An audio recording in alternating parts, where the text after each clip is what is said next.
welcome along to the RTÉ Soccer Podcast. Raf Diallo here. As always, you can watch or listen in to the latest episodes on RTÉ.ie, YouTube, Apple, Spotify, or wherever you get your podcasts. Busy one today between building up to Tuesday and Wednesday's Euro 2024 semi-finals, and it's a big midweek for the League of Ireland sides in Europe, and we'll chat about the Ireland women's squad for the final Euro qualifiers against England and France. And to do that, I'm joined today by former Republic of Ireland international Treacy and Sky Sports' Joe Rawson. Obviously, you're heading on your way to Dortmund, Joe. I suppose, what's the mood like at the moment in Germany, especially with the hosts having gone out, but also with a few countries still remaining, England, who of course you're following very closely, but also France, Spain, and the Dutch. Yeah, I mean, around the country, obviously, Germany losing has taken the wind out of the sails a little bit, and Turkey losing as well, because there's a huge Turkish population here in Germany. I think over 5 million Turkish people live here. So with those two going out, it's taken a little bit of the oomph out of some of the cities, particularly where I was in Cologne over the weekend. But obviously, there's a lot of English fans who have made the journey over here. Dortmund will be rocking. The Netherlands fans, they bring the party as well, and they'll travel in huge numbers. So the cities where the games are taking place, and Berlin as well, very lively. The rest of the country has gone a little bit flat because of that Germany result and the Turkey result as well. So mixed, I would say, Raf, the atmosphere. Yeah, and Keith, I suppose while it might be flat in Germany in the wake of the result from the first quarter final against Spain, I don't think the Germans, in terms of how they played that match, can be accused of being flat at all. I mean, it was a very surprisingly aggressive approach from them. Yeah, I think when you say an aggressive approach, everybody's mind goes back to Tony Kroos's challenge on young Pedri early doors. And look, I don't think he meant he went into to end Pedri's tournament, but it was definitely a tackle to let him know he was there. But look, there's more than one side to the game. You've got to be able to physically impose yourself, and it was a bad tackle. It's a minimum of a yellow card, and Tony Kroos put himself around an awful lot in that game. I'm not sure if he was meaning to kick people or he was just arriving a second late, but yeah, it was one game that actually entertained. There's been a couple of flops, hasn't there, over the last couple of matches. But yeah, that one in particular was a really good game. But we seem to, the underdogs in particular, Turkey, Georgia, Austria, they were the boys that were really entertaining everybody. And I think the Spain-France game will be really entertaining, but I don't want to jinx it. There's been so many flops so far. Yeah, and I guess the Spanish will be delighted that they got through that what was a very physical game, and the way Germany approached them, especially with France coming up, was France can mix it up, and especially that midfield that they have is hugely physical when they want to be. Yeah, look, I really, really like the Spanish, and I'm flicking over the team. I think they've 4 starters are going to be missing from them. Pedri obviously is going to be one. Carvajal got sent off. Lenormand he's potted up the yellow cards the same as Morata. But ordinarily, Rafi be thinking, heavy into the French now. I expect him to go and win it. But you look at Almo's going to probably come in for Pedri. Navas will come in possibly Navas at right back. They're talking about shifting Cucurella over to right back to deal with Mbappe, and then Grimaldo coming in at left back, which I probably punt for myself. And not because I don't like Navas. I love Grimaldo, and I'll be doing everything I can to try and get him into that Spanish team. So if Cucurella shifts over to right back to try and deal with Mbappe, that'll be a real battle to look at. And look at Nacho coming in; he's had a wonderful season at Real Madrid. I don't think the levels with the lads going out, with the lads coming in, haven't dropped that much. So I think the Spanish are still slight favourites, given how underwhelming the French have been. Mbappe, the only goal. They haven't scored from open play, have they? They've been really, really poor, just a penalty so far. And with the amount of attack and talent they have on there, you just imagine the styles of play. De La Fuente is going to try and keep the ball, not as much as Spanish teams in the past will keep the ball. They will go a little bit more back to front, but I imagine the French will sit back, let the Spanish have the ball, and know we will counter attack at any minute here. And I think that's the route to success for France. I don't think they can go toe to toe. I don't think they can have an open game of football against the Spanish, because they will keep the ball better than the French. They're more ruthless at the minute. They score an awful lot more goals. And defensively, they've been very, very solid, a lot more than the French have. So I think the only way the French win this game is to try and slow it down to try and get bodies behind the ball, have Mawani, Mbappe, Dembele, possibly Thuram on the periphery and go and hurt the Spanish from there. But I only see one winner in with the form, with the games we've seen. I can only see the Spanish poking their heads above the French there. Yeah, as you mentioned, their best hope is trying to make it a conservative game because the stats show from the Portugal game up to half time, the combined expected goals between, and this is between both teams, this is not just France on their own, but it was 0.15. And, in terms of France, Joe, I think Gareth Southgate has, when he took over, he looked at France as the template to follow. And it's probably not a surprise, actually, looking at both teams, how their trajectories have gone in this tournament, that they've both been hugely conservative and they have had to ride their luck a little bit. Obviously, penalty shootouts in both cases to get through. Yeah, though I do think this could be Mbappe's moment when they take on Spain, because going up against either Navas or Cucurella in an unnatural position. I mean, if it is Navas, he'll fancy his chances going up against a 39-year-old. And if it's Cucurella, that's a big test for the Chelsea man. And Mbappe has obviously been struggling with the broken nose. He took another knock on it, didn't he, against Portugal? But for me, it just feels like this could be his moment to grab this tournament by the horns and put in a match-winning performance. They ground out results just like England, France, and Didier Deschamps has received quite a lot of stick in the French media and even from fans. He's had boos aimed towards him at times, but he deals with it differently to Gareth Southgate. He kind of smiles and shrugs it off because he's got a World Cup in his back pocket. So no matter what you aim at him, he's always got that to throw back. It wasn't a good game, the Portugal-France match, was it? And it could have gone either way with the penalties.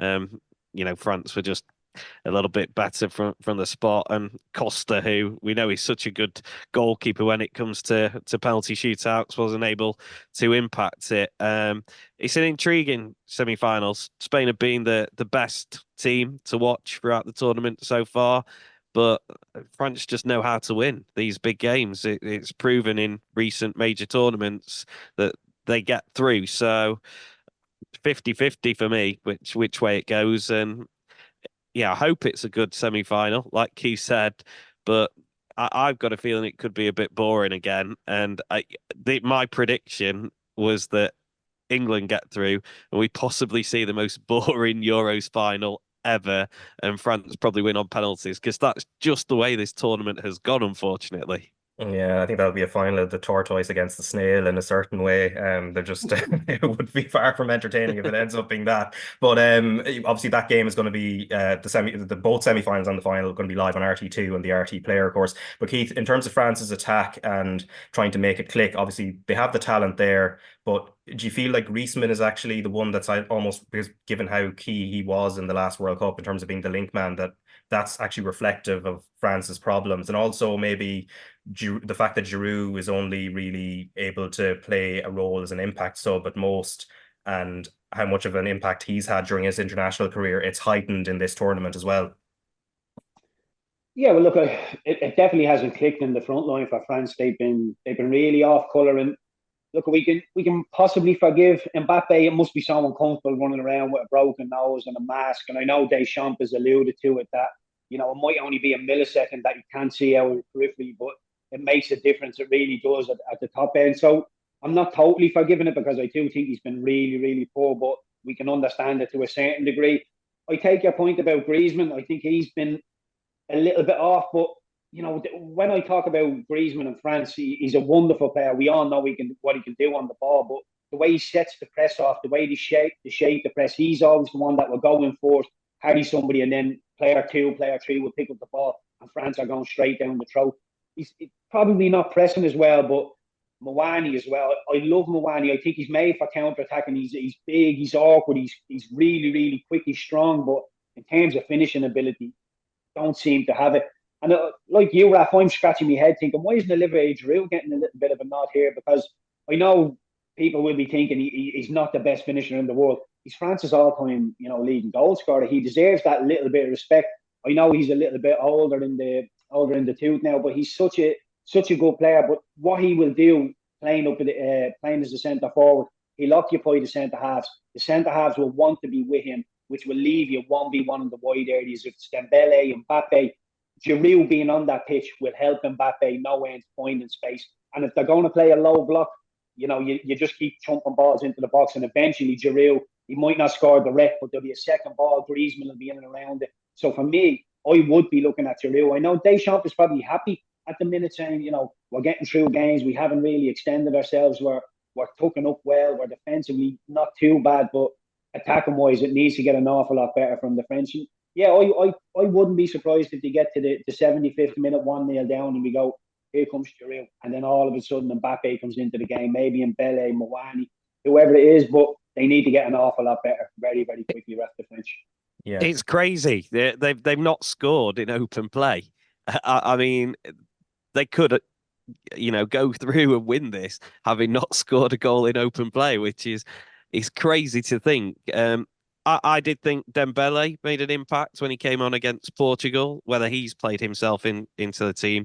But you're right about Giroud. He was so crucial in Qatar to the way they played. And yeah, you just wonder whether they're just missing that physicality up front. And he brings other players into the game. He occupies defenders, like you've just said, Keith, and he'll allow whoever is playing either side of him to, bit like Harry Kane likes to do for England, drop in and then play the balls through. And yeah, maybe that's the way to get the best out of whoever it is, Griezmann, Mbappe, Dembele, whoever plays either side of Giroud. But I don't think Didier Deschamps is going to change it from the start for the semi. Yeah, and certainly one team that didn't change it before we talk about the second semi-final, of course, is Portugal and Cristiano Ronaldo playing the 120 minutes and penalties, Joe, against the French, and largely ineffective throughout the tournament. Obviously, there was the bit of melodrama in the last 16 game against Slovenia, but he sort of redeemed himself, and thankfully he had his goalkeeper to thank in the shootout that time. But where do you stand on Ronaldo and Portugal going forward? Because there is a 2026 World Cup coming up. I think he has already said that, despite his longevity, the next Euros, which will be taking place in England and Ireland and Wales and Scotland, that he probably won't be there. But it feels there's a tipping point coming. Yeah, I mean, I'm surprised he's played all the games, started all the games. I thought, particularly that Georgia game where they'd already guaranteed themselves the place in the knockout stages, that was a chance for Roberto Martinez to rest him, take him off. It's really tricky for Martinez, because we know that Ronaldo wants to be the main man, deserves to be the main man, I guess, with the career he's had. But he has been really poor, and when he's not been on the pitch, I think Portugal have been better. We saw that in the last Euros at times. So I think he will still be around for the World Cup in a couple of years' time.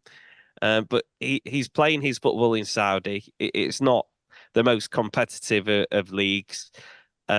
He's had a lot of chances in this tournament, but he's failed to take them. He's come close to scoring, obviously missed a penalty as well. I think it is time for Roberto Martinez to have that conversation with him, to say, look, you can be an impact player for us, but I can't start you every game. Whether Ronaldo would be happy with that, whether he'll become a nuisance around the camp, that's the big question. I mean, you'd hope that he'd be mature enough to be able to deal with that, but then look at the issues that we've seen in the past. I mean, even at Manchester United, as soon as he was on the bench, sits there sulking. Probably would be the same with Portugal. I think it will be the last time we see Pepe at a major tournament. I think this is him and done. Maybe see him given a run out in one of the Nations League matches as a thank you. But yeah, it'll be up to Ronaldo and Roberto Martinez. It's really difficult to deal with him as a manager, I think. And yeah, I don't envy Martinez having to have those conversations. Yeah, Keith, I suppose you've been in dressing rooms before, and I'm sure you've witnessed these types of conversations between managers and players. Ronaldo's a very unique character. I'm not sure you'll have come across somebody like him, but I don't know how Roberto Martinez even broaches a subject like that with Ronaldo, given he knows his own mind, and as people said, probably in terms of picking the team for Portugal during the tournament, Ronaldo's input one way or another was probably there. Yeah, look, I take the point that Portugal are probably a better team without Ronaldo. But I do think if you're in the tunnel and you're lining up and you look across and see Cristiano Ronaldo, you get that little bit of fear. I don't think Ramos has done enough. I think he's the only really like for like replacement for Ronaldo. And I don't think Ramos has done enough to get into the team. I know then people are coming into the realms of what about playing a Jota as a false nine? I get all those, little bits away, but you're shoehorning people in. I don't think Ronaldo's been that bad that you're saying we need to get him out at all costs here. Let's get a Jota in. He still has something, man. For me, Ramos hasn't done enough. I don't think he'll be knocking on Martinez's door saying this is a disgrace. I need to be playing. I don't think. I still think Ronaldo gives you a little bit more than him. I think what really grates on people is when he's near the byline and he's starting to shoot. There was one where the referee came over and moved another 5 yards wider, and he still said, "Well, I'm going to shoot." And you're thinking, you've got the best leap of everybody. You're the best striker in the air. Go and put yourself into the box and play the percentage game. Don't be taking shots on like that. But again, why doesn't a Bruno Fernandes give him a little slap on the wrist and say, stop being stupid, get into the box? Somebody needs to put a few manners on him. I know he's Ronaldo. He deserves all sorts of respect. But when you're taking a free kick where you generally take a throw in from and he's deciding I'm going to hit it, somebody needs to give him a little, come on now, get into the box, stop being silly. And that's all. He just needs to be a little bit more sensible of what he's doing. I do think he's been unlucky with some of them. He's had some half decent finishes. Some of the runs he's making are okay, but yeah, I don't think it was a necessity to get him out. I don't think Ramos has done enough, and then you're shoehorning Jota up there, you're shoehorning other people in. Yeah, I still think Ronaldo brought a little bit, but that Portuguese team for me is not good enough. Yeah, and in the case anyway, it's France and Spain playing in the semi-final on Tuesday live on RT2 and RT Player. And the other semi-final, as we said, it's England against the Netherlands. That's on Wednesday in Dortmund, which of course is where you're heading to, Joe. And the performance against Switzerland, it was viewed as an improvement, but was it good? I'm sure the jury is still out on that. Yeah, I mean, it was the best performance we've seen from England in the tournament so far. But it wasn't fantastic. They had to dig themselves out of the hole once again. A bit of magic from Bukayo Saka. I do think the big positive is that Luke Shaw came on and got through extra time, and they did set up slightly different. Kieran Trippier ended up playing sort of left wing back, but if Shaw's able to come in and start the game, which I think he's got to now, having been taken by Gareth Southgate, he's got some minutes under his belt. This is the time to roll the dice. He's taken that gamble by taking him, and it'll just help with the balance. The balance of the team was a little bit better because Trippier often stayed wide left, and even though he didn't make much of an impact going forward, he was always that option and occupied a defender. Where in previous games it's been pretty easy for the opposition to defend because you know that all England's attacks are going to come down the right-hand side. I thought the changes made by Gareth Southgate really impacted the game. Cole Palmer once again played really well when he came on. Ivan Toney probably did more than Harry Kane did in the game. I thought it was another disappointing performance by Harry Kane, and Eze as well, who found himself playing sort of left wing back, was direct, as we see at Palace, wants to drive with the ball forward. It was exciting when we had all those attacking players on, a little bit gun-ho, but I guess that's what England fans have been wanting to see. Big questions over who he starts at centre-back with Mark Gay available, because I thought Ezri Konsa was excellent. So whether he's done enough to keep his place, but Gay has also been really good in the tournament up to this stage. So that's a big question mark for Gareth Southgate. Look, they got through. Penalties, I never worried about them scoring the penalties because they've got such an array of good penalty takers who take the spot kicks for their club. Ivan Toney stepped up, didn't even look at the ball. That's absolute confidence. I mean, if I was doing that, I'd have probably missed the ball and fell over. So yeah, fair play for him to have the minerals to do that. Yeah, the best performance we've seen, but it wasn't fantastic. It's difficult to gauge where England are in terms of their level going into this semi against the Netherlands. Yeah, the bar is certainly low anyway, based on the last 16 in the group stage. And Keith, I mean, even looking at the shape, I think there was a expectation that perhaps Saka would be playing on the other side, which would be the more natural thing in a sort of 3-4-3, the left footer on the left side and Trippier on the right. And then what we saw was actually the inverse, and both inverted wing backs. And it was in a means to get Foden and Bellingham closer to Kane, and Foden in I suppose, a more advantageous position, and Saka slightly further forward in a more natural wing role than Trippier. But what did you make of that shape? Because it maybe caught a few people by surprise. Yeah, it caught a couple of people by surprise. I wasn't too sure. A lot of the stories coming out was that he's gone to a back five, but I was looking at the personnel thinking he could easily leave this as a 4-2-3-1, but he did go to a back five, and then what caught the eye was Saka at right wing back and Trippier at left wing back. But I don't think Gareth likes changing too much. He's changed the formation. I don't think he wanted to start swapping people around and making things really difficult, because with a stuttering team, I don't think you can start giving them more complicated game plans. I think you need to simplify it an awful lot. And look, one thing I like about Gareth Southgate, he has tried new things, but again, what I would be thrown at him is he's so reactive on the touchline.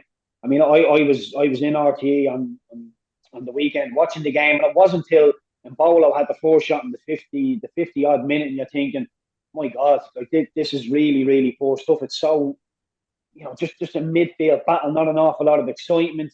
Then the Swiss score, then he makes a whole host of changes, and all of a sudden England look like a really good team, but then you come off the boil again, and it's like they're happy to, let's not lose what we have, and you're thinking, yous are good enough. This is a good enough squad with good enough individuals to go and dominate everybody in Europe. You can go and dominate everybody, and I think they can do it to the Spanish. I think they can do it to the French, but they need to be playing all at a level where they play at their clubs. They don't seem capable of doing that. And the one thing that's been thrown at the English team, and it's becoming more and more true all the time, is it's a shower of individuals. They're not a good team. And I actually backed the Swiss to beat the English, because the English on paper are a much better team than the Swiss. But the Swiss are a better team. They're a better unit. They know each other. They lend the ball to each other better. You see Xhaka with the 2.5-yard passes just to lend it to get it back. You don't see Bellingham, Foden doing that type of stuff. It's like everybody's, I want to be the one to make a difference, so I don't want to give it to Bellingham in case he does it, in case he unlocks the defence. It's shades of the old England with Lampard, Scholes, Gerrard not being able to play together. It's starting to progress and get that little bit better, but in front of goal, it's been really, really poor. And I look at the Dutch's defence, and I think the Dutch are really, really strong in defence, and a struggling English team in front of goal coming up against a Dutch defence that are so strong. I think the Dutch might just be able to nick this one. And again, I look at the two teams on paper and think the English should be able to beat them. But I think the Dutch are a better unit, a better team, better drilled. And when the going gets tough, England will revert back to type and just invite that pressure. And I think the Dutch will be able to find holes. Yeah, and obviously Saka, Joe, I think a lot of people were delighted for him given what happened 3 years ago, and especially the reaction towards him and a couple of other players. And he had a brilliant game. He was probably the standout. He got in behind Abisher time and time again in that first half. But there's the question of what's he playing to in the box, and Harry Kane. What's the debate around him at the moment? Because he's not going to get dropped. I think that's a moot point even to bring it up. But his form, okay, he scored a couple of goals, but his form in general has been a bit iffy. And I know he's had his back issue coming into the tournament as well. Yeah, I mean, the press pack, they think he's struggling with an injury, and I think that's clear to see. He doesn't look fully fit. This is the least mobile that I've seen Harry Kane in his career, and of course he is still a threat. If the ball is given to him in the box, he'll score. But the amount of chances that were created by Saka, and there were good balls put into the box, but Kane wasn't making the runs. He wasn't running across defenders, found himself at the back post often when the ball was going into the front post. And I have to say, when we have seen Ivan Toney, he's made an impact. He's made a difference. And it was the same when Ollie Watkins got his chance earlier on in the tournament. He was running behind defenders, something that Harry Kane hasn't been able to do. He's worked hard for the team. I mean, he found himself at left back a couple of times against the Swiss, and Kane will always do that. But yeah, he's not going to get dropped, even though his performances suggest that he probably should do, because he's the captain. He's England's greatest goal scorer, and he has got those couple of goals in the tournament so far. It was interesting that he came off before the penalty shootout. Was suffering with cramp. I mean, again, I think the way that England, I think they'll set up with the back five again against the Netherlands. I think it does aid Kane a little bit more with runners beyond him, but they're still not the type of runners he's used to playing for Bayern Munich or even going back to Spurs. And I think that's the problem with this England setup. In previous tournaments, he's had, Rashford, Sterling, both running beyond him, and that aids Kane, and it has done all throughout his career. Whereas when you've got Foden and Bellingham as the two either side, they're not going to make those runs. They want to be the creators, and I think that has had an impact on the way that Kane has performed, along with probably struggling with his back. But maybe this is where you think, look, Gareth Southgate, that's not Harry Kane. That's not how he plays. Maybe I need to try someone else in that role. It's just he's not going to get dropped, is he? That I would like to see a change up top, because I think that was the weak point against Switzerland. I thought he was the worst performer, Kane. But he's Gareth Southgate's man, and I think there's a conversation to have about Harry Kane going forward after this tournament, and that'll be interesting. When does the time come? A bit like we've said about Ronaldo, for England start moving away from Harry Kane, but that'll come after the Euros.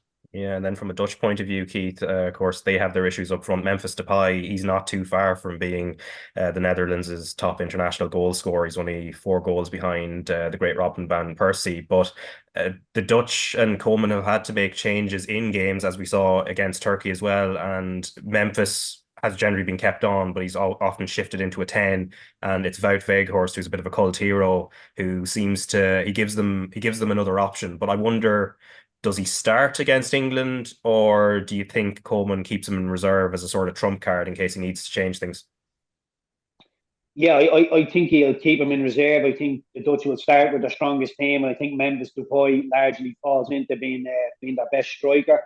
Although he's not somebody I particularly back in front of goal, I don't think you're saying his stats are not bad. He'll probably become the Dutch highest goal scorer, but for whatever reason, Raf, I just don't fancy him. Don't get me wrong, good player can make the difference, but in terms of, getting you 20 goals a season, every season, I don't think he's that type of player, but he does bring an awful lot. And when you look at Gakpo on one side, possibly Bergwijn, maybe Xavi Simons on that side, they do have a big threat. And the way England have been defending, how easy it's been to get at England's core, I think they can go and hold them. And with Weghorst as well as a little trump card, he can come on and get a little bit physical. I can see this being, I don't want to put people off the game, but I can see it being another really boring game. The Dutch in-game tactically are really, really good. We've seen it in the Aviva here when we went 1-0 up against the Dutch. They made a couple of tactical changes at half-time, and they came out and they just absolutely dominated and battered us for the second 45 minutes. We couldn't get to grips with it whatsoever. So really, really good to the Dutch in-game switching. So whichever way the English set up, whichever way they go, whatever way they might go to a 5 at the back of 4-3-3, 4-2-3-1, I think the Dutch in-game, they have problem solvers. Winders, I'm a big fan of his in the middle. I think he's a good leader as well. Nathan Ake, Van Dijk, they will get the troops ready to go, and they'll be speaking about how to play against this English team. So look, I back the Dutch, but I did fancy the Swiss as well. This is probably another one that could go to penalties, and then, as we know, if it goes to penalties, it's anybody's. But the Dutch have, again, not somebody I'd have fancied to go and win it, but they've impressed me. I think out of the 3 out of the 4 semi-finalists haven't been great, but the Dutch have been okay. Yeah, it might be a boring game. It'll be live on RT2 and the RT player anyway. Don't let anyone put you off. But anyway, just a final point, I suppose, on the Dutch as well, and just in terms of their midfield, as you said, you're a big fan of Reinders. Of course, Frankie de Jong's absence is a big part of this tournament as well. He's a brilliant midfielder at his best, and he kind of outplayed our midfield when we met them in the qualifiers. But the Turkish really troubled the Dutch when they pressed them and they harried. They were kind of aggressive, maybe in that sort of German approach. But England don't play like that, Keith. So I presume there's the Dutch will have more control in midfield, at least in general play. Yeah, and that's probably the biggest thing that stuck out to me about the English is the front four pressing. They seem that little bit leggy, a little bit reactive. The ball goes from A to B. Okay, now we're going press rather than seeing it early, getting on the bike and putting people under pressure. And I think if you let the likes of Rinders get his head up in the middle of the pitch, start dictating play, they can hurt you. They can really, really hurt you, the Dutch. And from the other side, if the English do point those legs all of a sudden, if a Gallagher comes in, for instance, and decides we need to get after them, I think the Dutch are composed enough, technically have a high ability. They'll be able to play through you as well. So, look, the English will have to really, really improve. If they give us anything that like they have done over the last 4 or 5 games, they'll get beaten this. But again, they just seem to be able to do enough. They go 1-0 down against Switzerland in the 75th minute, couple of changes, they're able to do enough, get it to penalties, able to do enough. So, look, there's an argument to be made here. If England had a went and battered somebody 3-0 early doors, we'd have heard all the songs of it's coming home, the pressure of the bill, and they'd have been under massive pressure from that end of it. It's been very, very underwhelming, but they're just trotting along. They're winning games. They're getting by. And there's not really, we're still expecting them to go deep, possibly win it, but the expectation seems to be really, really dampened. And I'm not sure Joe will have his finger on the pulse better than me, but maybe the expectations have dampened down that little bit and maybe possibly could help this English team. Yeah, Joe, just on the expectations, how has it changed? Because pre-tournament had built up to, I don't know if it was quite, it's coming home kind of from like 3 years ago, but has it changed? Well, it certainly did after the performances in the group stage, but now they're in the last 4. Those expectations have risen again because they're just 2 games away from possibly ending this long route without a trophy. And yeah, we're going to see thousands of fans make the journey, even those who won't have tickets to Dortmund. And yeah, even from doing bits with people back home and colleagues back home, you can sense that the nation now is starting to believe again. So with that comes pressure, but all of these players are used to dealing with that. Yeah, they're not going to press England, as Keith said. It's just when they have tried to press as a team, it's been so unorganized, and that's because Jordan Henderson was the player that called the press for England, as he did so successfully for Liverpool. They don't have anyone who does that, so I don't think you're going to see them pressing. But what I do think is, with Netherlands having more of the ball, maybe that could suit England and them being able to play on the break, which is a possibility, which I think makes it intriguing. I think England are good defensively. A couple of mistakes they made have seen them concede, but I think it is really difficult to score against England. It's just England have found it really difficult to score at the other end as well. So yeah, I'm not expecting a thriller either. I hope that I'm wrong, but yeah, I think it'll go to extra time, maybe penalties, and yeah, we're back at it with England in a penalty shootout. It's just the way it's gone. But yeah, the feeling over here certainly is that there's that belief from fans again, just because the 2 games away. I don't think there's any substance for that belief, because the team haven't given them anything to really raise those expectation levels. But the way they're grinding it out, maybe this could be the way that they finally do it. And of course, the last time England played the Netherlands at the Euros, England were really comfortable winners, weren't they, in '96? So we're starting to hear that come out, and that'll be a big talking point in the media over the next couple of days as well. I'm sure plenty of the former players from that game will be appearing on your radios and televisions. Yeah, no, that is the height of its coming home, and also the Britpop era, obviously, as well. I suppose before we let you go, Joe, as you said, you're expecting sort of possibly penalties, and again, that's a lottery in the end. But in terms of maybe even predicting how Southgate will be viewed, depending on how this result goes, if England lose, what are we looking at the end of his tenure? If they get to the final, what does that do for his reputation? Yeah, it's difficult. I mean, I've written an obit for Gareth Southgate's tenure ending numerous times throughout this tournament, and I've had to change it numerous times. Um, Look, I think he will be viewed when we get past this tournament. Whether he wins it, he's the greatest manager England have ever had. Statistically, he's already England's best manager that they've ever had. Three semi-finals in four tournaments. It is impressive. Um, there's still a feeling around the fans that he's not the one. And even after the Switzerland game, I fans were coming out saying, Gareth, he's just lucky. He should be made, ministerial appointments being made in the UK on Saturday. He should have been made the minister for luck. That's what the fans were saying as they were coming out. So, yeah, if he wins, he'll be the greatest manager, and that fans will say that, I'm sure. If he doesn't, he'll be the one that I think should have won the tournament. That'll be the reaction because he's had the players to do that. And yeah, I think that'll be harsh on him because the way that he's brought this squad back together. I think players genuinely like playing for England again and coming to play international football, which I don't think that was always the case before Gareth. And he'll leave the squad in a really good state as well. It's a really good job for whoever comes in after Gareth. But ultimately, fans judge you on winning trophies, and if he's not able to get over the line at this tournament, then I think he'll become the nearly man. Us who know our football or think we do, I think we can see it in a different light and say, look, his record was brilliant.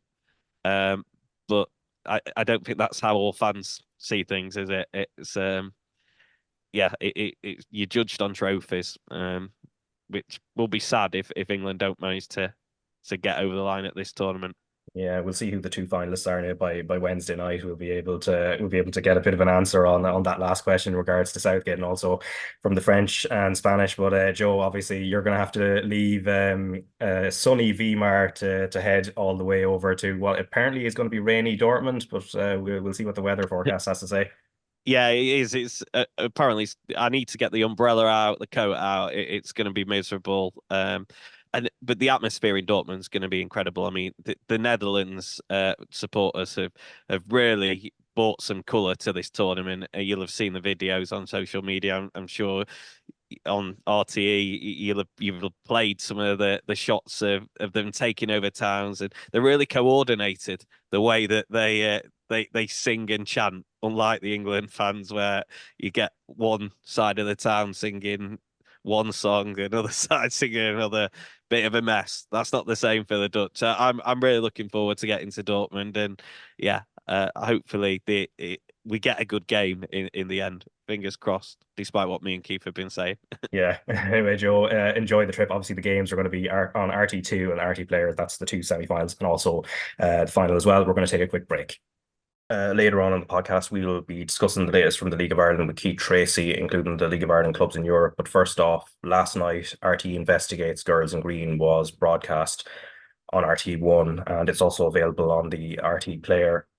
Last Thursday, it was confirmed by RT Sports Marie Crowe and the Sunday Independent's Mark Tighe that An Garda Síochána have opened an investigation into a former senior football coach following allegations from female footballers that he made unwanted sexual advances on players in the 1990s. A separate complaint has also been made about a second senior coach. Additionally, the FAI issued stand-down orders to 3 former coaches who were active in women's football. The orders, which restrict the men from any involvement in official Irish football activities, were issued in March, after the FAI became aware of the joint investigation by RTÉ Investigates and the Sunday Independent. The investigation was conducted over a 2.5-year period. After meeting with some of the women who have come forward in February, the FAI alerted both An Garda Síochána and Tusta to the allegations made by the women. All the former coaches deny any wrongdoing.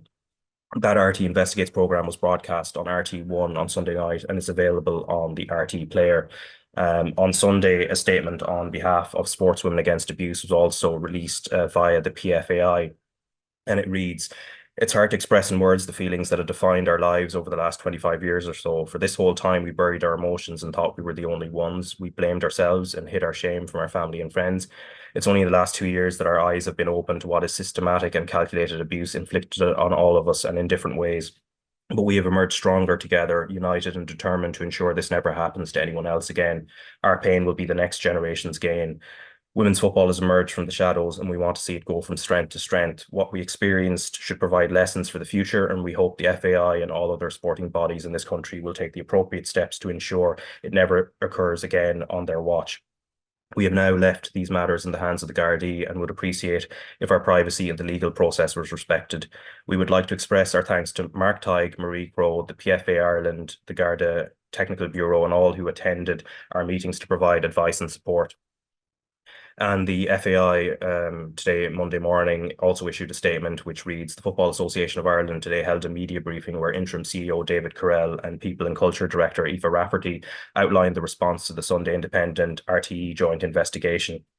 The association is appalled that women involved in Irish football had experienced serious historical abuse and manipulative behaviour. The association is treating these allegations with the utmost priority and seriousness. Having been afforded the opportunity to meet the women, the association acknowledges their tremendous courage in coming forward to report their experiences. They have reopened very dark periods of their lives in order to ensure that these matters are finally addressed and never happen to anyone else. The association believes unequivocally that everyone involved in Irish football should at all times feel that they're in a safe environment and that the appropriate processes and practices are in place. Having met the women earlier this year, the association has taken immediate and appropriate action, which has included the following. Professional support was made available and continues to be provided to the women affected by these historical events. A report was made to the Child and Family Agency, TUSLA, and guidance was also sought from An Garda Síochána. In accordance with the FAI safeguarding policy and regulations, precautionary measures were put in place to protect current players. A safeguarding awareness campaign, Play It Right, was launched to offer guidance and support to anyone involved in Irish football. An independent helpline has been set up for the reporting of any serious concerns which can be disclosed by individuals in absolute confidence. The association has liaised with the Professional Footballers Association of Ireland, Government, Sport Ireland, and continues to engage with An Garda Síochána and TUSLA in relation to these matters. The association will continue to assist the appropriate authorities in their ongoing inquiries. And the FAI has asked that anyone who experienced harm in Irish football to contact an independent contractor it is hired to take statements from complainants. The contact numbers for Raise a Concern are 0161 07 929 or 086 02 99929. Individuals can also email football@raiseaconcern.com. And anyone who wishes to contact the team behind the joint investigation with information can contact marie.crow@rte.ie and mark.tighe@independent.ie. Those numbers and those emails, you will also be able to find them on the RTÉ website. If you go to the RTÉ Investigates tab in the news section, and at the bottom of the stories that are there, you will find that. And also at the bottom of this week's episode on both the website and on the YouTube description box, you will find them there. We're going to take a very quick break. Welcome back to the RTÉ Soccer Podcast, and this Friday at 7:35 the coverage starts for England against Ireland. So this is the Women's Euro qualifier. It's going to be live on RT2 and the RTÉ player. So this is match 5 in the group, and then next week then the game against France, which is going to be at Parc y Cuivre as well. And the squad was named last Wednesday, and one of the big highlights from it is Julianne Russell, 33 years old, Galway United midfielder, in great form domestically. She returns after a 4-year absence. And then there was also a surprise return from Risa Shiva, who was part of the World Cup squad this time last year. And also returning to the squad this time, it's Niamh Fahey, centre back, and of course playmaker Denise Sullivan, both of them fit after missing the Sweden window. But there are injury blows as well. Ciara Carusa has a hamstring injury, so she's not involved. Heather Payne, who was also absent from the last window, is also out with an Achilles injury. Katie McCabe is suspended for the England game. And I suppose, Keith, dealing with a talismanic player like that not being available for what we'd probably say is the biggest game in the group, given what England have achieved. It's something that's going to be difficult to deal with, but I suppose they'll have known this for a few weeks, so they'll at least be prepped in terms of how they go about dealing with it. Yeah, it's always going to be really difficult playing against the English. They're one of the best teams in the world in the women's game, and then we're going to be possibly missing our best player in Katie McCabe. So it's an uphill battle made even tougher. But I think you're right, Raf. I think when the group was made, realistic people were looking at it thinking this is going to be really, really difficult for the women. And it's turned out that way, but they're in the mixer of some of the best teams in the world. So I think you use it as a learning curve. If you can get some points on the board, you take some positives from that. There'll be moments in games where they're really competitive. There has been moments in games where it's really competitive, but then the scoreline tells a different story towards the end of the game. So the girls just need to keep going. They've been absolutely brilliant over the last couple of years to give my young girls all sorts of inspiration. They've put the women's game on the map, so to speak. They're getting into the Aviva Stadium. They're selling out talent on a regular basis. So it's all going in the right direction. We all know the next couple of months in that group in particular was always going to be really difficult. But again, there has been moments of competitiveness. So it's not all doom and gloom. It's a learning curve. And the girls will come back an awful lot stronger from this group. Yeah, and obviously they'll have an eye towards the playoff draw, which is due to be on Friday, the 19th of July. The playoffs are going to be in October. They get a League C team first, whatever happens in these next two games, and then there is going to be a final round of playoffs. But the game against England, it's going to be in Carrow Road. Any memories of playing there in terms of maybe how tight the pitch is, in terms of, again, I suppose it's more of an old school ground, but and I'm sure England are going to draw quite a big crowd, and we'll have quite a big Irish contingent going over as well. But what's that stadium like to play in? Yeah, it's all right. It's funny you say, have I got any memories there? I have a couple of memories. There was a big boy called Grant Holt that used to play for, I remember him, play for Norwich. Yeah. Grabbed me by the throat as we went down the tunnel. And it wasn't even my fault. It was Sean St. Ledger's fault. Norwich were playing Preston, and I started on the bench. I think I'd been caught doing something wrong with Phil Brown. So he slapped me on the wrist and put me on the bench. Callum Davison got injured 2 minutes into the game. So I think to double down on me punishments, Phil Brown said, "You're coming on left back." And he had to deal with big Grant most of the game. He was pulling on to me. And I had Russell Martin playing right back as well. So, yeah, there's all sorts of memories of Carrow Road. Probably just as hostile for the Irish women when they get there as well. I assume, as you say, the crowd will be big. But it's a big pitch down there. It's quite isolated. Norwich is, people think it's right next to London. It's not. It's an awful lot further away than you actually think it is. But again, look, the girls go there. They'll be backs against the wall job, and I think every Irish man, every Irish woman, when they play against the English, it just stores something up in them, and we will play above ourselves, and we will be competitive, and just go out there and do us proud. And that doesn't mean winning the game of football. We have to be realistic. We can go there, lose 3-0, but still play well and still be progressing, still putting building blocks in place. And I think that's all we can realistically hope for. Yeah, and then at club level, Peamount United will face Belarus's FC Dinamo BSUPC in the Champions League qualifiers in September. The draw was made for that. It ends up being sort of a mini tournament. So if they were to get past that, the winner would go on to take on ZNK Osijek of Croatia or Spartak Mijava of Slovakia in a mini group final for a place in the second round of the qualifiers. And then in the league itself, over the weekend in the women's Premier Division, the SSE or Treacy Women's Premier Division, Shells and Wexford drew 0-0. Athlone Town are now top of the table, 1-0 winners over DLR Waves. Bows beat Galway 1-0. Shamrock Rovers were 3-1 winners at Treaty United as they continue their own resurgence. And then Cork City have had a pretty good season and they beat Peamount 1-0. So the table reads Athlone on 28 after 11 games, Shelbourne 3 points behind them, and then Galway on 19, but they have a game in hand, and then Peamount on 18, Wexford 17. And in the men's Premier Division, we're now going to chat a little bit about, I suppose, what happened in the league, but also there's 3 clubs involved in Europe this week, Tuesday and Thursday. Drogheda United and Shells drew 1-1, but Shells had 2 players sent off, Paddy Barrett and Tyreek Wilson. Galway United and Bows also drew, and that was also 1-1. And then Sligo Rovers, big win for them, but a blow for Derry City, 2-1 win there for the Bit of Red. And then Waterford continuing their brilliant form, 1-0 winners over St. Pat's, and Shamrock Rovers edged to a narrow 1-0 win over Dundalk with Johnny Kelly scoring the goal. But We'll start on that last game, and first on Dundalk. They've made it. John Daly has brought in a number of players and a lot of new players in. And I was kind of watching. That was the live game I was watching last Thursday, and Norman Garbutt was one who seemed really lively on the wing when he came on late on. And Dundalk finished quite strongly. They're going into a derby match against Drogheda this Friday. It's like, okay, the result wasn't great, but their recent form prior to the break and the way they finished that game would give them a lot of encouragement, I'd imagine.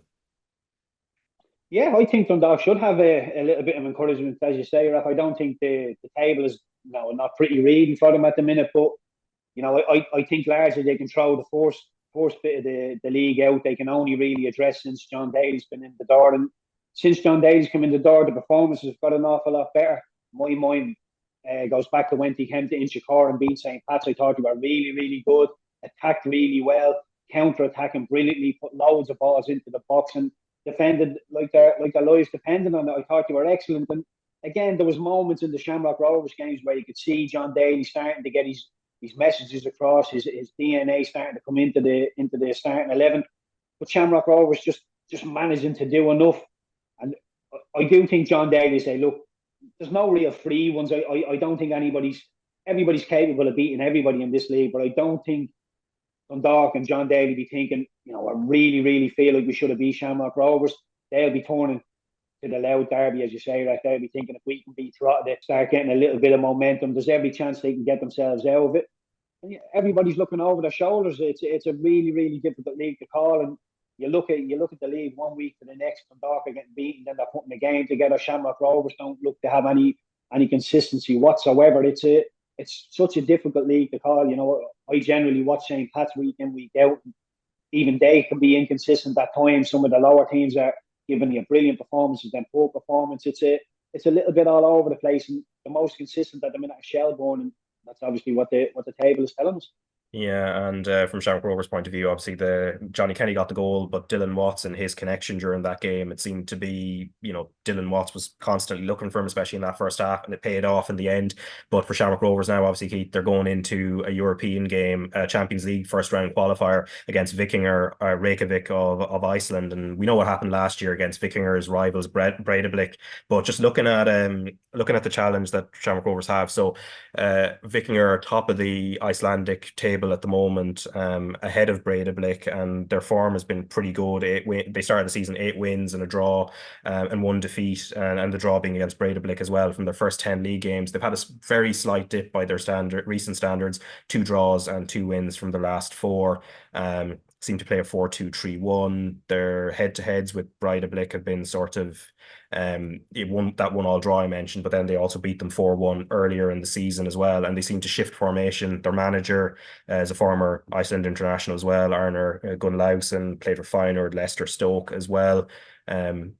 Key players, top scorer Daniel Juric, 5 goals, and then their winger is Ari Sigurpálsson, who has 4 goals and 6 assists. So these are sort of like the basics, but like you're from your experience going into these type of fixtures against teams maybe that wouldn't be that well known to the players, what's the mindset going in? Because those stats, you can read them out, but they're quite basic. But I imagine, between the coaches and stuff, what type of information would they generally give you about clubs like that? Pretty much the rundown that you've just gave, Raf. You'll get all that information. You'll get how if I'm playing left wing or centre midfield, you'll get the people in your immediate position, what they like to do, what runs they like to make. But going back to 2015, when I was playing in Europe for St. Pat's, you wouldn't have an awful lot of video on the teams you were playing against. So it would literally be like a Google image of the boy's face. This is him. He's number 7. He likes making these runs, and you'd be told when X, Y, or Z gets on the ball, that's when he comes alive. So you're just looking for the little triggers that you've picked up on over the few videos that you've seen them. They're obviously a very good team. You've mentioned they drew and beat Breidablik. They seem to be a level up. They're obviously top of the league, 8 wins already. The one thing I want to see from Shamrock Rovers is the opposite of what I've seen from the last couple of years. And again, I think it needs to be said. I get the merits of it from Stephen Bradley, from a coaching point of view, from a management point of view. Want them to play the same way that they play in the League of Ireland. But when you come up against really good opposition, we know they're good opposition because we played people of a similar level and we fell short against them. So Shamrock Rovers need to go to Iceland I don't want to say shut up shop, but they have to have the dark arts. They have to be able to slow the game down. They have to make it disinteresting. They don't have to go there and score, but you have to restrict them. They have to make it really, really, really ugly, really boring. Make them feel like they're not interested, like just going through the motions. Bring what you can back to talent. And if they come back with a 1-0 defeat, all of a sudden the game has changed. It's a different game. Reykjavik come over here thinking these are so standoffish, they don't want to press us. Then they come to talent, it's a different kettle of fish. The tempo was up, everything's 100 mile an hour. But the hard work, the suffering has to be done in the first game. It's clean sheet or one at the most that you can allow in. Other than that, the tie is still in the balance. And if you can go over there and nick a goal, I'm sure that's what Shamrock Rovers fans and Stephen Bradley be saying to me. But for me, they've done that, they've tried that, they've opened up, they've made silly mistakes. And whereas they have been this season getting punished in the league, but generally over the last couple of seasons they've been getting away with it. But in Europe they're getting punished, and this is Champions League football. This is big, big, big stuff. So any mistake will be punished. Minimise your mistake. Playing the opposition half. If you want them to have the ball, let them have the ball, but be defensively sound. And look, set piece will be a big thing if they can nick something over there. No problem, but bring it back to Tala with the toy still in the balance. And that's a very basic thing to say, Raf, but I do think that's job number one. Bring it back to Tala with the game still in the balance. Yeah, and then in the Sligo Rovers, then 2 huge home wins in their last 2 games in terms of beating Derry City there last Thursday, and then previous to that beating Shamrock Rovers. Ellis Chapman's goal, maybe you might just talk us through that because it was a lovely goal to see. But what do you put Sligo's general improvement down to since the break? Because they've really pulled themselves away from that relegation scrap for the moment, and it's been a step up from the inconsistency that was there prior to the break. Obviously, sample size is quite small, but it's still 2 very impressive wins. Yeah, very impressive wins. And Sligo's one of those teams that I look at and I think they don't have to improve an awful lot to get into that chase for Europe. And I think mostly Sligo would be looking over their shoulders thinking, let's just stay away from that relegation battle. We don't want to get involved in that whatsoever. At the start of the season, it looked like you might get embroiled in that, but they seem to be easing away from it. They're looking up the league. And I do think that's the message to those Sligo's players. Look, if we can get make our home form decent, make it a fortress, win more games than we lose at home. There's every chance we can pick up a couple of wins on the road and get ourselves into Europe. And they're not a million miles away from it. I do like Ed McGinty coming back to Sligo. He's a player who knows the city, knows the club, and there a long time before he's returned. So Chapman as well. I like Chapman. We're where they're up front. They have an awful lot of very good, solid players that can do stuff, and little sprinklings of magic as well. And beating Derry at home, I'm sure John Russell will just be saying, if we can play like that, if we're capable of beating Derry, we're capable of beating anybody. It's just the consistent run of form that they need. But again, Raf, it's probably something you could throw at everybody in the league, is that word consistency.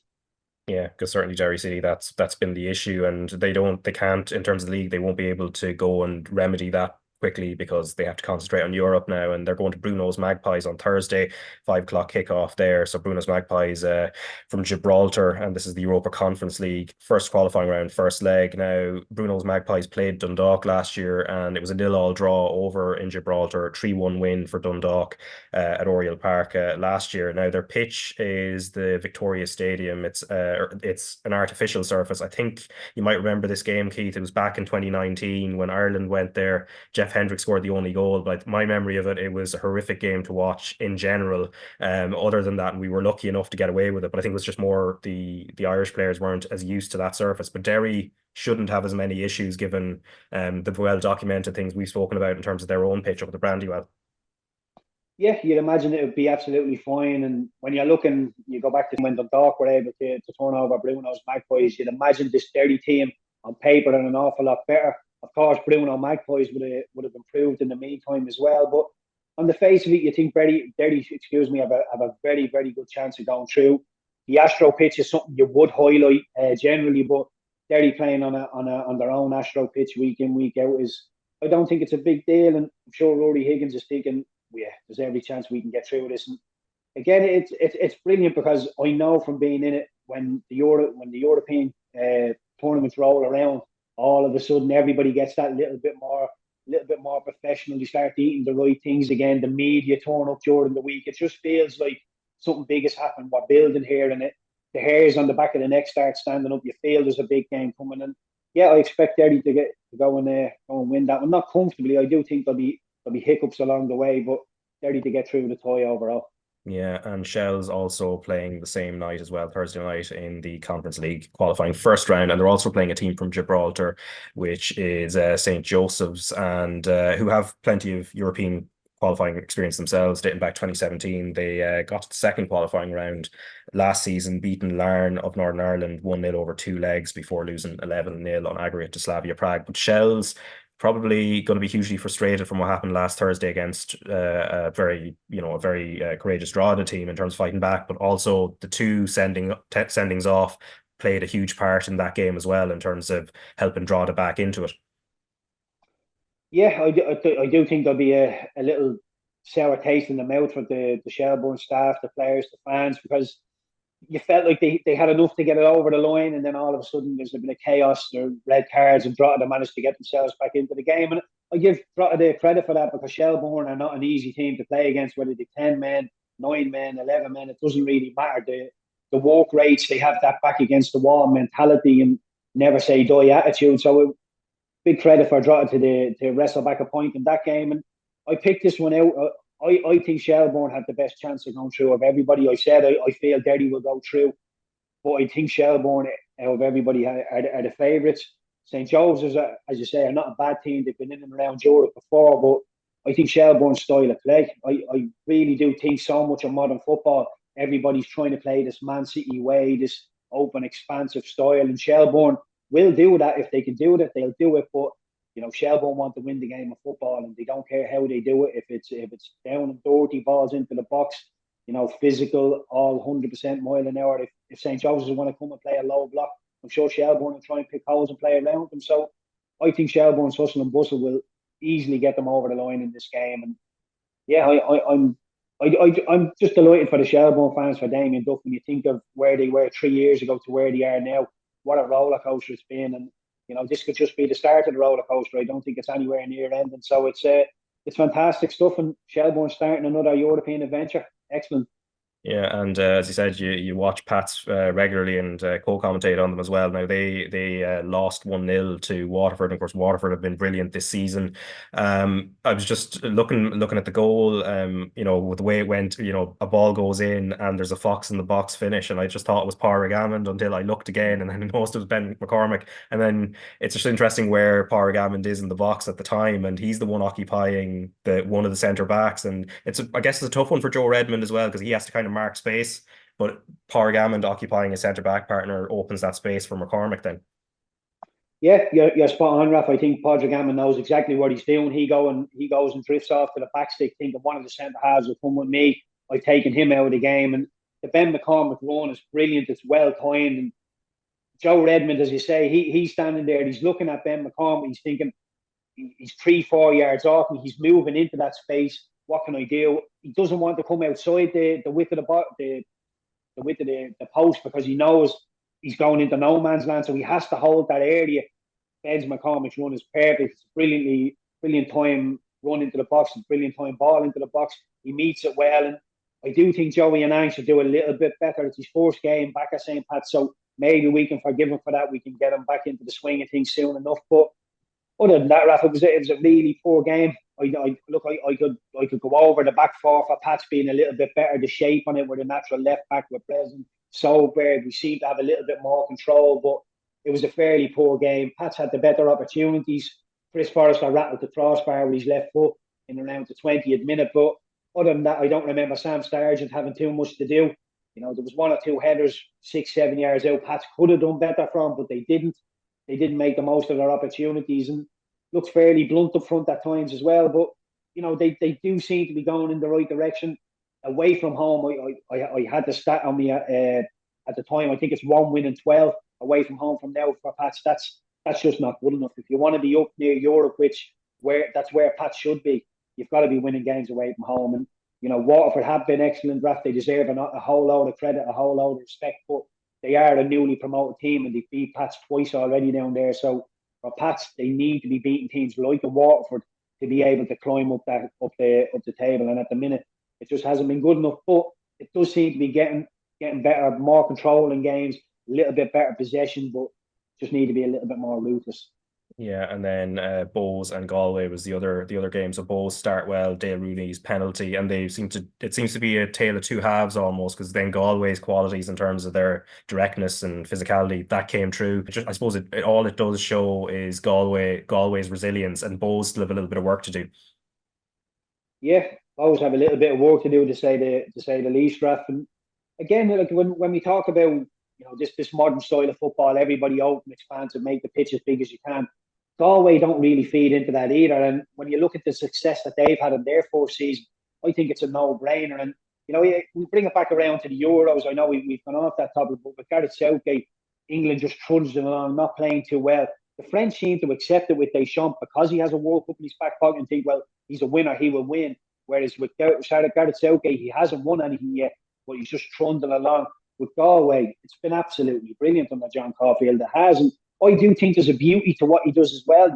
Defending like your life depends on it, giving 100%, emptying the tank, putting balls into the box, putting the opposition under pressure. There is a real beauty to that, and it's difficult to do. And if you look at the second half of that game against Bows, it was total domination from Galway. I don't think Bows had a shot on target in the second 45. Largely, Galway were really, really dominant. And again, to be nowhere near that relegation zone where we are in terms of the season, it's a very, very successful season from Galway, and they're looking up and thinking, could we possibly reach Europe this season? And if John Caulfield had said that at the start of the season to the Galway fans, look, we'll be in a race for Europe, I think people would have possibly laughed and said, not sure what you've been drinking, but that's not going to be the case. And it is, they're yard in the European race, so it's outstanding stuff from them. But as you say, always have an awful lot of work to do. Yeah, and I suppose the final point, just in terms of transfers, and we're a week into the window, who do you feel has done the most interesting business so far of the 10 clubs in the Prem? Well, I like Kazim. Kazim coming in from Galway to St. Pat's as a left back. He got a little cameo against Waterford. I know Anto Breslin is probably the number one left back, but he had his injury worries. He's only just come back, so I do think Kazim going forward, from what I've seen him at Galway, he's a capable defender, can go forward, can give you a little bit in an attacking sense as well. So I'm very interested to see what he can do. And from what I hear, there's maybe one or two more in the pipeline. So very, very exciting. But yeah, I would keep it local, and I'm excited to see what Kazim can do at Pats. All right, that brings us to a close pretty much. So yeah, just a reminder, this Friday, coverage starts 7:35 p.m. So this is the Republic of Ireland women's team playing in a European Championship qualifier against England at Carrow Road, RT2 and the RT Player. And then before that, Tuesday and Wednesday, the two Euro 2024 semi-finals, coverage on both of those as well, RT2 and RT Player. But Keith, Treacy, thanks very much for your time. Cheers, Raf.